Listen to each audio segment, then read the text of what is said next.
இன்னைக்கு நம்ம பார்க்க போற டாபிக் ஒரு ரொம்ப இன்ட்ரெஸ்டிங்கான விஷயம். அதாவது இந்தியன் கெமிக்கல் செக்டார் பத்தி தான்.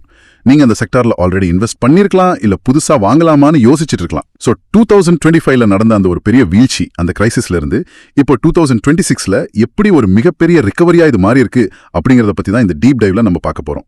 எங்களோட இந்த முயற்சிக்கு நீங்க ஆதரவளிக்க இந்த வீடியோவை லைக் பண்ணுங்க, சப்ஸ்கிரைப் பண்ணுங்க. ஒரு சின்ன வேண்டுகோள் மட்டும், கமெண்ட்ஸ்ல வர எல்லா பங்குகளுக்கும் எங்களால உடனடியா வீடியோ செய்ய முடியறதில்ல. அதனால உங்களுடைய பங்கு சம்பந்தமான சந்தேகங்களுக்கு உடனடி பதில்கள் கிடைக்கணும்னா எங்களுடைய இலவச டெலிகிராம் சேனல்ல சேருங்க.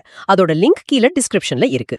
இந்த டிஸ்கஷனோட மிஷன் என்னன்னா, கெமிக்கல் ரிலேட்டட் ஸ்டாக்ஸ் ஏன் இவ்ளோ ஹெவிலி ஃபால் ஆச்சு, இப்போ எப்படி நிலைமை ஃபிக்ஸ் ஆயிருக்கு, லாங் டர்ம் இன்வெஸ்டர்ஸ் என்ன பண்ணலாம், எந்த ஸ்டாக்ஸ் இப்போ அட்ராக்டிவா இருக்குன்னு ரொம்ப சிம்பிளா நாம அனலைஸ் பண்ண போறோம். மார்க்கெட்ல இப்போ நிறைய பேருக்கு இருக்கிற கேள்வி இதுதான். முதல்ல 2025ல கெமிக்கல் ஸ்டாக்ஸ் ஏன் இவ்வளவு மோசமா ஃபால் ஆச்சு? ஒரு காலத்துல செம ரிட்டர்ன்ஸ் கொடுத்த செக்டார் இது. அது நிறைய பேருக்கு ஒரு நைட்மேர் மாதிரி தான் இருந்துச்சு. இதுக்கு பின்னாடியே ஒரு 4 முக்கியமான காரணங்கள் இருக்கு. விஷயம் அந்த US டாரிஃப் ஷாக். ஆமா, அந்த நியூஸ் வந்தப்போ மார்க்கெட் ரொம்ப பேனிக் ஆச்சு. எக்ஸாக்ட்லி. US அரசாங்கம் திடீர்னு இந்தியன் கெமிக்கல் எக்ஸ்போர்ட்ஸ் மேல 50% டாரிஃப்ஸ், அதாவது 50% வரிய கொண்டு வந்தாங்க.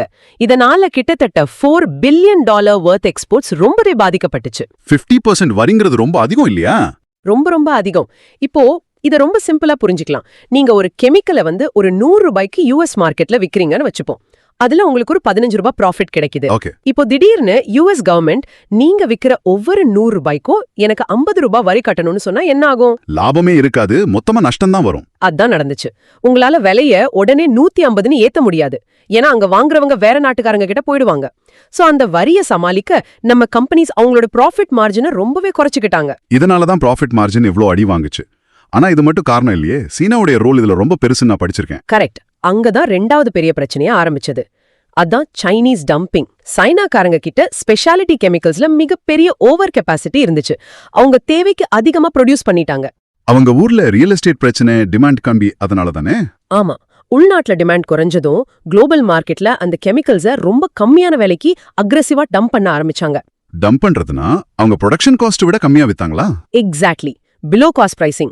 அவங்க லாபமே இல்லாம நஷ்டத்துக்கு வித்தாங்க, மார்க்கெட் ஷேரை பிடிக்கணும்னு. நம்ம இந்தியன் கம்பெனிஸ் குவாலிட்டியில ஸ்ட்ராங்கா இருந்தாலும் இந்த பிரைஸ் வார்ல தாக்கு பிடிக்க முடியல. இது ஒரு பக்கம்னா, இன்னொரு பக்கம் week demand and high cost வேற. குளோபல் லெவல்ல கன்ஸ்ட்ரக்ஷன், ஆட்டோமோட்டிவ் செக்டார் டிமாண்ட் ரொம்பவே குறைஞ்சது. ஆமா, வண்டி விக்கல, வீடு கட்டலனா பெயிண்ட், பிளாஸ்டிக், டயர்னு எதுக்குமே கெமிக்கல்ஸ் தேவைப்படாது. அண்ட் அந்த டைம்ல க்ரூட் ஆயில் விலையும் ரொம்ப அதிகமா இருந்துச்சுல்ல? கரெக்ட். கெமிக்கல் இண்டஸ்ட்ரிக்கு main raw material crude oil தான். சோ இன்புட் காஸ்ட் ரொம்ப அதிகமாச்சு. விக்கிற விலையும் குறைவு, தயாரிக்கிற செலவும் அதிகம். இதனாலதான் அந்த டீஸ்டாக்கிங் சைக்கிள் வந்துச்சா? ஆமா. குளோபல் பயோஸ்லாம் என்ன பண்ணாங்கன்னா, புதுசா ஆர்டர் கொடுக்காம கோவிட் டைம்ல வாங்கி வச்ச பழைய ஸ்டாக்கியை வச்சு மேனேஜ் பண்ணாங்க. இது எப்படின்னா, நாம வீட்ல 4 மாசத்துக்கு தேவையான மளிகை சாமான் வாங்கி வச்சுட்டா அடுத்த 3 மாசத்துக்கு கிடைக்க போக மாட்டோம் இல்லையா? அந்த மாதிரி. அதேதான். Super example. இதனால இந்தியன் எக்ஸ்போர்ட்டர்ஸ்க்கு புது ஆர்டர்ஸ் வரவே இல்ல. இப்போ 2025ல இவ்ளோ அடி வாங்கின ஒரு செக்டர் February 2026ல திடீர்னு ஒரு பெரிய ரேலி ஆச்சு.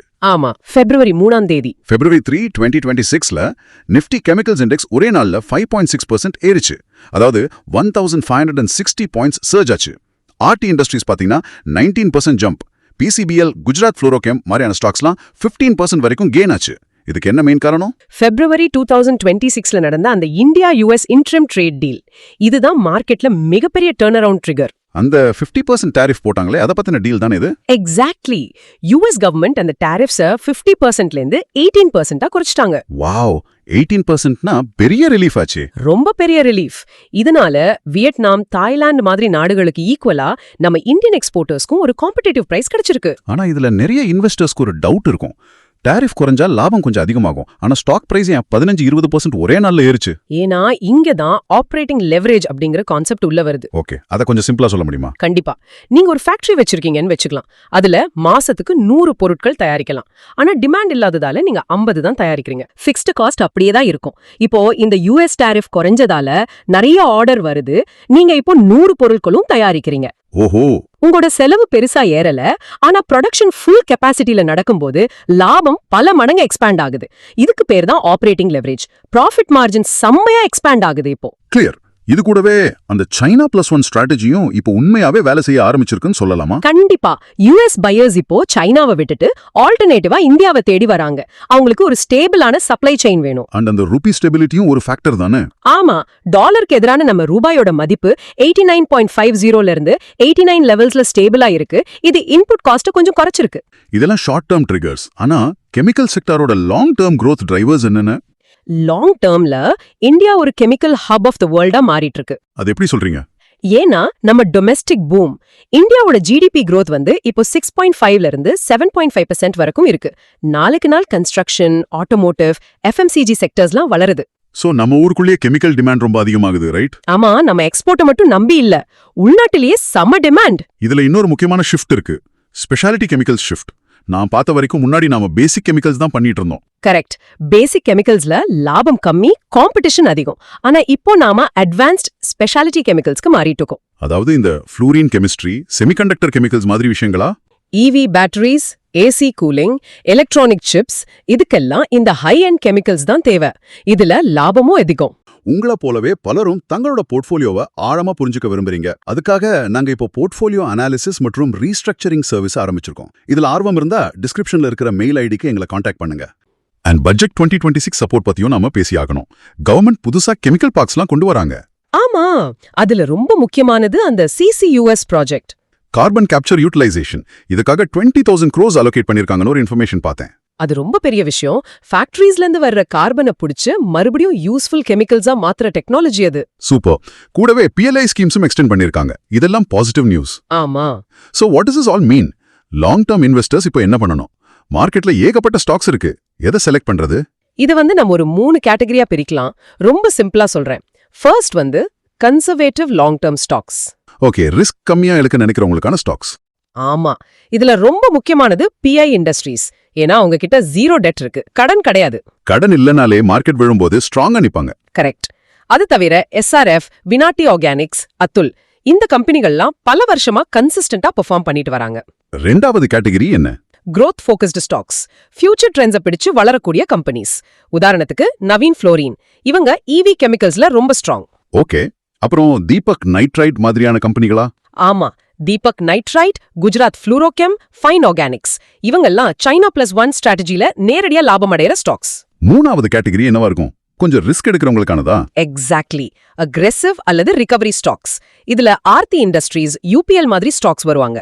இவங்கெல்லாம் அந்த 2025 கிரைசிஸ்ல ரொம்ப மோசமா அடி வாங்கினவங்க தானே?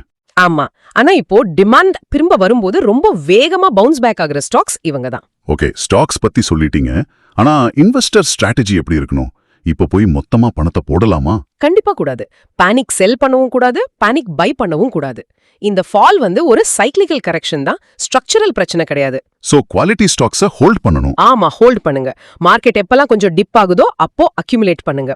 ரீட்டைல் இன்வெஸ்டர்ஸ் SIP அப்ரோச்சை ஃபாலோ பண்றது பெஸ்ட். மினிமம் 3 ல இருந்து 5 இயர்ஸ் ஹொரைசன் வச்சுக்கிறது சேஃப் இல்லையா? கண்டிப்பா, ஏன்னா இது சைக்ளிக்கல் செக்டர், ரிசல்ட்ஸ் வர டைம் எடுக்கும்.